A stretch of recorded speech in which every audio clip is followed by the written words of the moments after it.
Avui és un dia molt important. La nostra selecció de menors es dirigeix a Màlaga a defensar els nostres colors. Molt d'ànims i molta força en aquest dia tan important i amb moltes ganes de jugar a pàdel i sobretot fer una bona harmonia amb els companys.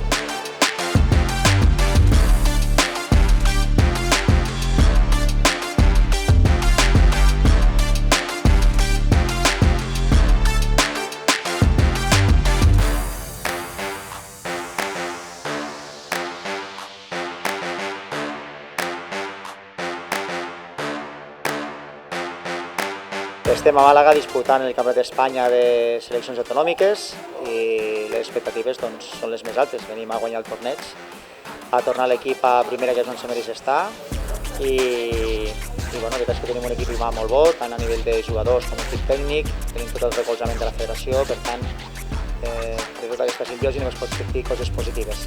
I ja hi anem, arribar el diumenge, intentar guanyar el torneig i l'any que ve poder jugar a primera per poder ser campions d'Espanya.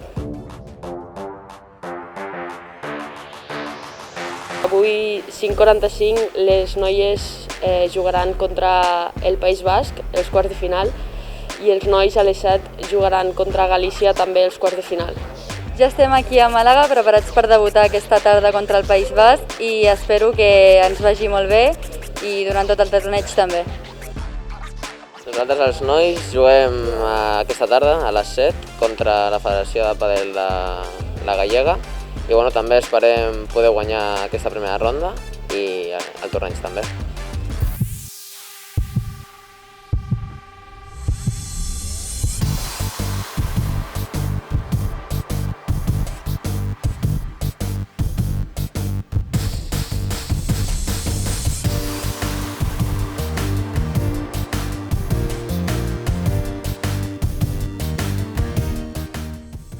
Estem aquí al Campionat de Catalunya i acabem de guanyar quarts.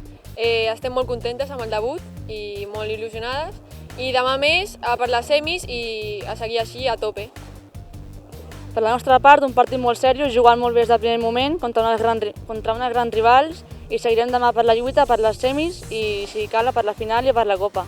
A tope!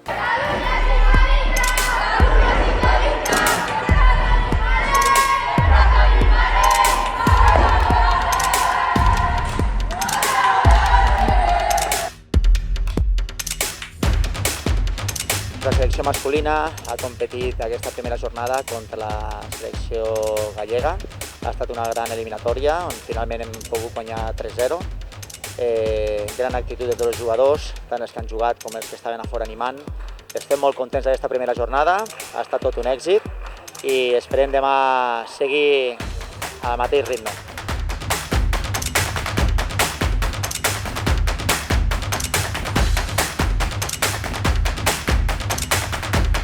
Aquesta bandera sempre ho és un jefe, el meu pot els colors, que són groc i vermell, Catalunya tinga l'intra.